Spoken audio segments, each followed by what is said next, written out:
is really cool for me. I get to introduce the Vice President of the United States, Mike Pence.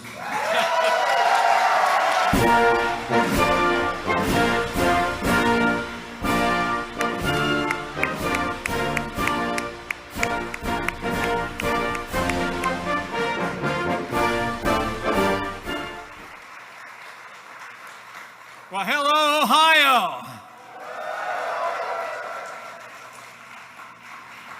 That might be the first time I've ever driven up on stage. And what a beautiful vehicle to do it in. The Secretary of Energy, Dan Brouillette, is doing an incredible job for the United States of America. Would you give our Secretary a big round of applause? So great that he's here. In Voltage Valley, to Mayor Arno Hill, thank you for your warm welcome, for your great local leadership. Legendary coach Jim Tressel, and above all, my seatmate, Steve Burns, and the men and women of Lordstown Motors. What a great day in the Buckeye State.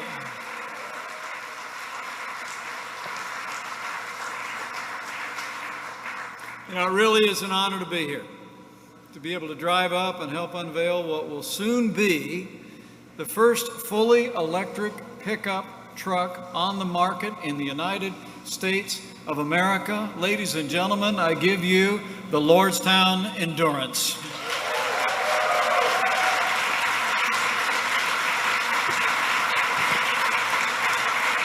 Beautiful. And I got to tell you, it's a nice ride. And I'm a truck guy. I'm currently between trucks right now, but I'm looking. So, but this is just a great day. It's an exciting day. From a time not too long ago where we had heartbreaking news, today is a new beginning for Lordstown, and it's a new day of leadership in electric vehicles in the United States.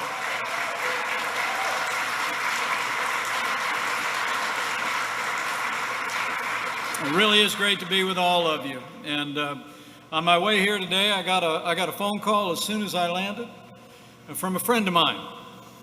He heard I was headed to Ohio, and I think he sounded just a little bit jealous. He's a man who loves the state of Ohio, and he has been the best friend that automotive manufacturing has ever had in the Oval Office. I bring greetings from the 45th President of the United States, President Donald Trump.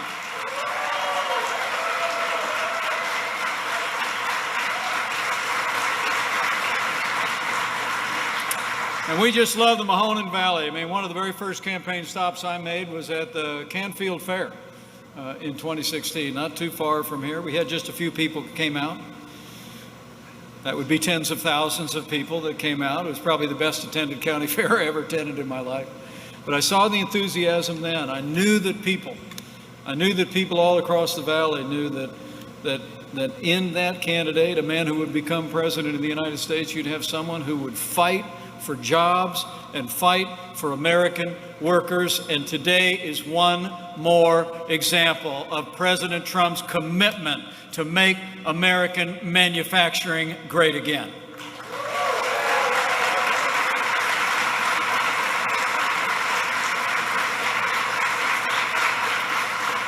And I want to thank all the distinguished guests who are here with us today. You know, they're working with Senator Rob Portman, working with your great governor, Governor Mike DeWine, and others. This president went to work right after the people of Ohio said yes 3.5 years ago. We cut taxes across the board for working families and for small businesses. We rolled back more federal red tape than any administration in American history. We unleashed American energy and the kind of energy innovation that you're going to see in the Valley now for decades to come. We fought for free and fair trade and the values and ideals that have always made this country great. And on every single promise, President Trump delivered for the people of Ohio and the people of America.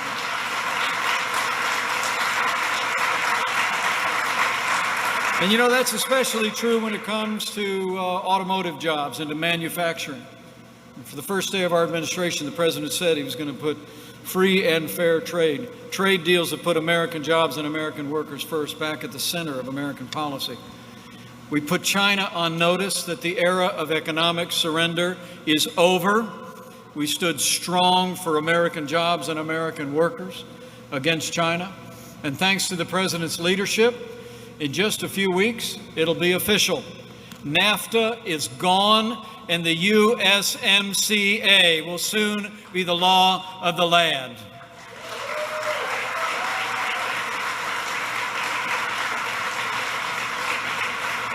And it puts American manufacturing, American workers first. I mean, if you didn't know it, under the USMCA, 75% of all automotive parts have to be made here in North America, and 40% of automotive parts must be made by workers making an average hourly wage, essentially the average hourly wage of the United States. That's how we're doing it, folks.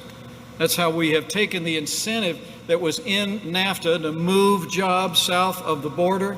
That's all gone. We're going to keep automotive jobs growing right here in Ohio and right here across the United States.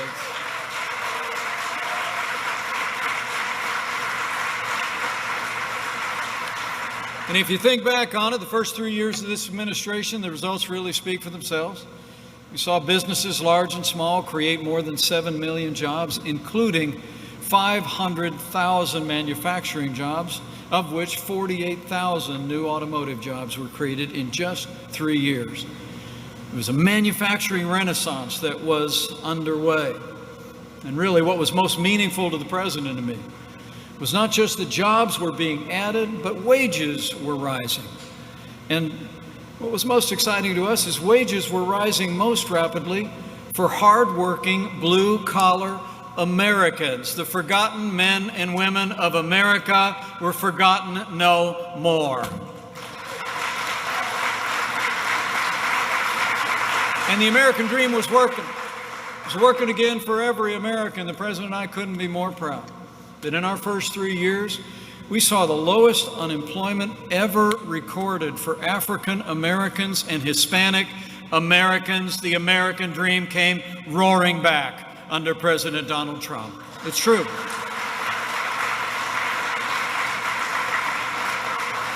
Our economy was on an incredible roll. The stock market setting records, jobs being created, wages rising. And then, as we all know, then came the worst pandemic in 100 years to strike our country from overseas. But in the midst of that, as the head of the White House Coronavirus Task Force, I can tell you, every step of the way, President Trump exercised the kind of leadership that every American would want. Decisive action. I mean, literally, before the month of January was out, he stood up a task force bringing a whole of government response prepared. But even before, the first coronavirus case was transmitted from one American to another, this president suspended all travel from China into the United States of America. He put the health of America first.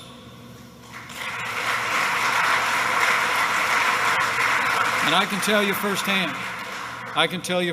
the president's decisive action on that January day bought us invaluable times to stand up a national response. And in that time, from here in Ohio and all across the country, you saw it.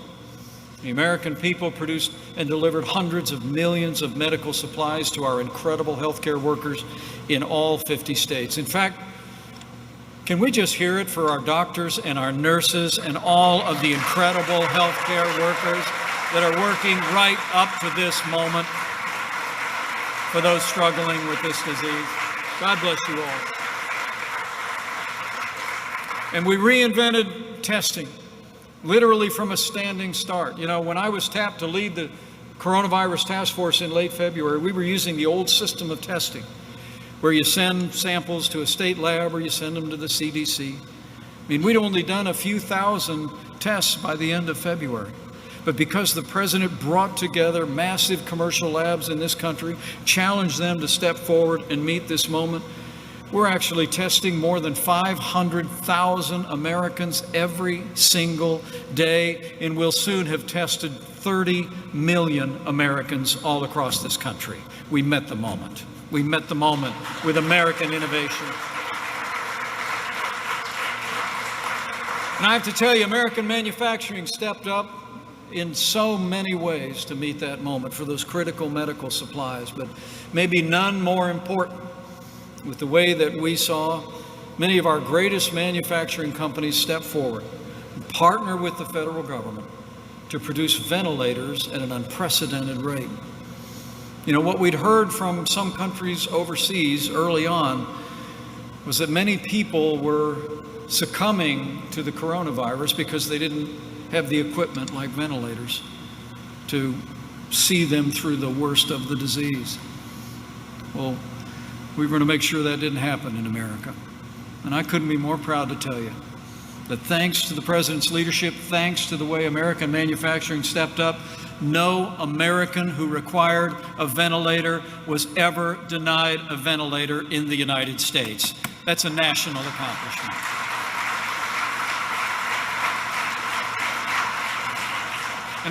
And we met this moment. We met this moment, I believe, with compassion and ingenuity. We saw the people across Ohio and across America put the health of their family and their neighbors first in those 45 days to slow the spread, and the people of Ohio have continued to practice good common sense and good hygiene in the progress that you've made.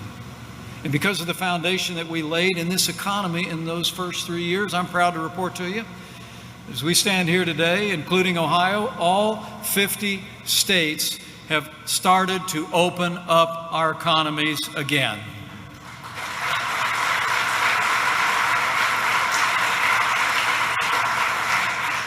And while you see in the news over the past week or so, we have rising cases and outbreaks in several southern states, I want to assure you that our task force and our entire administration is working continuously with leaders in those states to respond. I'll be traveling to Texas and Arizona in just a few days to meet with the governors and health officials there. But I want you to know that it's a testament to the resilience of the American people that, like here in Ohio and beyond, in some 38 states across the country, cases are stable or even declining. And I want to say, the people of Ohio and your governor, Mike DeWine, have set a standard for the nation. Thank you for leading Ohio.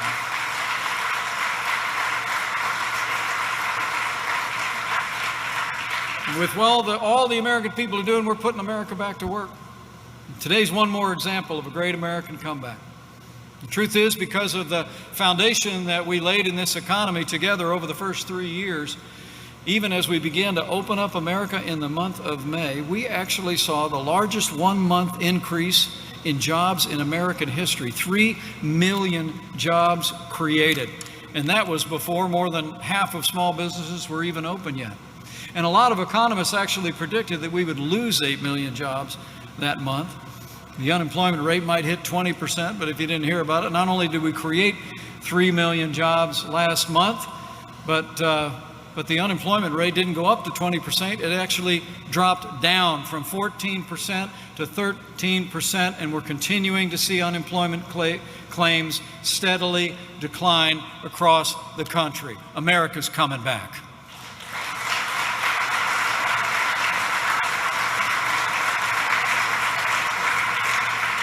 And we also know the American consumer is out there rolling and getting this economy going. Retail sales soared just a few days ago by 17.7%. That was also the largest monthly increase in sales in history. So the recovery is on, which makes it even more timely and more appropriate to be here at Lordstown Motors, a part of the great American comeback.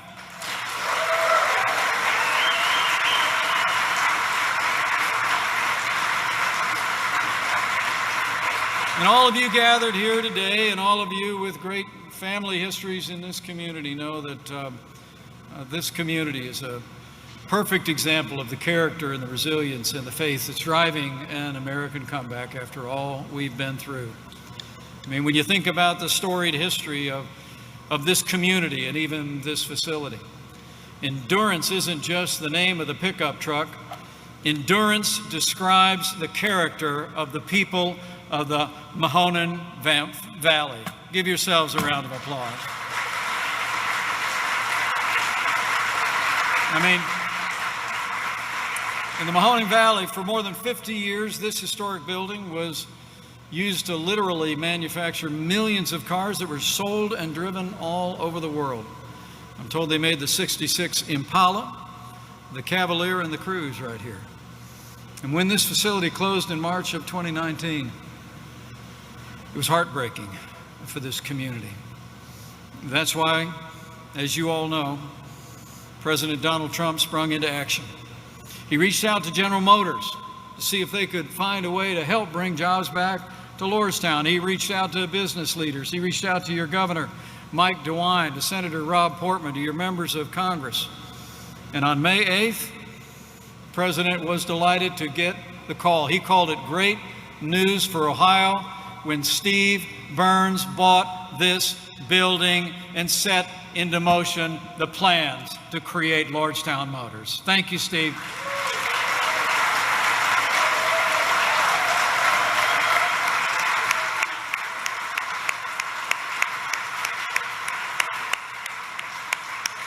Can we hear it one more time for Steve Burns? Thanks for stepping up and starting a new chapter of history here in Lordstown. And they were walking me through this place, and it's just incredibly impressive. Many of you have history working here. You see the incredible assets, but they're retooling it. They're retooling this historic facility. I met with a lot of the engineers that designed this vehicle, and I met with the team that's retooling this to manufacture these electric pickup trucks. And soon you're going to continue that Mahoning Valley tradition of world-class auto manufacturers. American workers are going to turn to American steel with American trucks made right here in Lordstown. You know, back when I was governor of the state of Indiana, I used to say out here in the heartland, we do two things well. We make things and we grow things. And thanks to the resilience of this community, thanks to the innovation represented here today, once again, Lordstown's going to be back big time in the make things business, and you're going to make history right here at Lordstown Motors. I believe it with all my heart.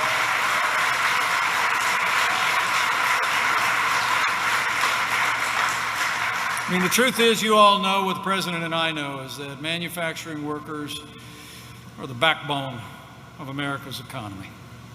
And here in the Valley, you have some of the very best in the world. On the way here, I was reading about a few of them, like a man who spent more than 30 years in the auto industry after he spent 14 years in the United States Navy as an electronics technician. He was 8 years on a nuclear submarine. And today, he's going to be the director of central maintenance here at Lordstown Motors. Would you join me in thanking him for his service to America and his leadership in this company? John Ritter, thank you so much. Where are you, John?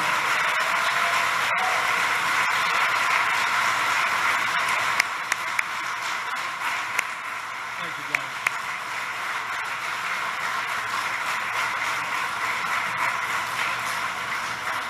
And thanks for your service, John. We're truly grateful in the United States Navy. You know, my unworthy son-in-law is a lieutenant in the United States Navy, so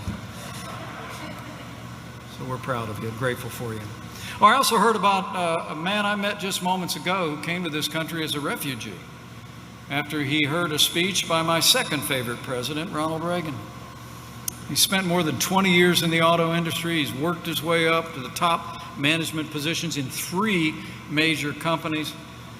He truly loves this country. He's lived the American dream. So would you join me in congratulating John Vo for his great leadership and his extraordinary contributions to this community. Thank you, John. Thank you, John.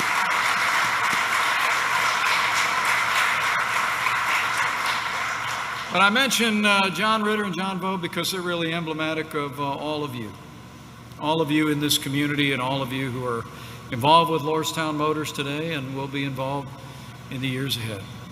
The truth is, you are leading a comeback here in Lordstown. You're leading it on the basis of character and resilience, a reputation for professionalism.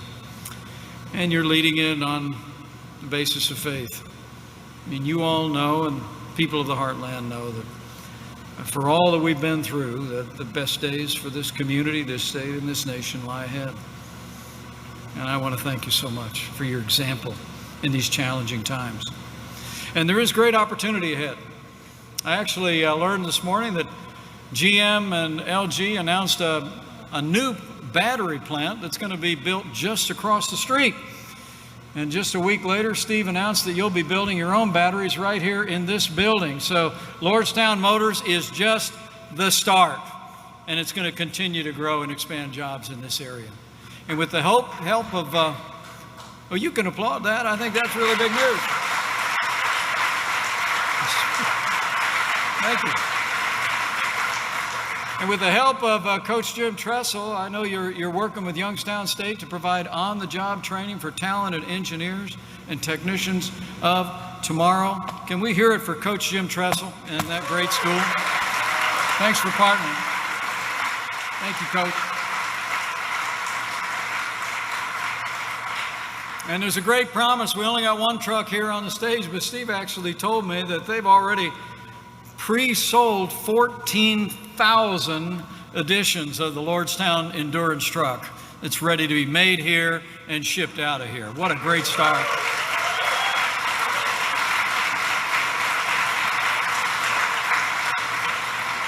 So they got a great team here doing the retooling, doing the engineering, but I know in the months ahead they're going to be ramping up production. Steve was telling me by about this time next year they plan to hire 500, 600, 700, 800 people in this community and turn this factory all the way back on. It really is going to be a transition to greatness back here in Lordstown after a heartbreaking day in 2019.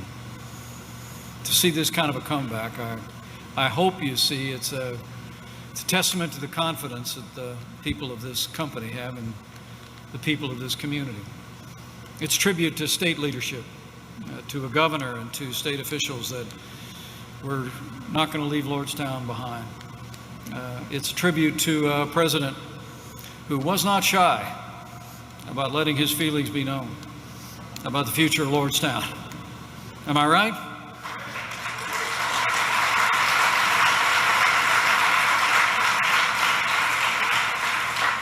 But ultimately, it is a tribute.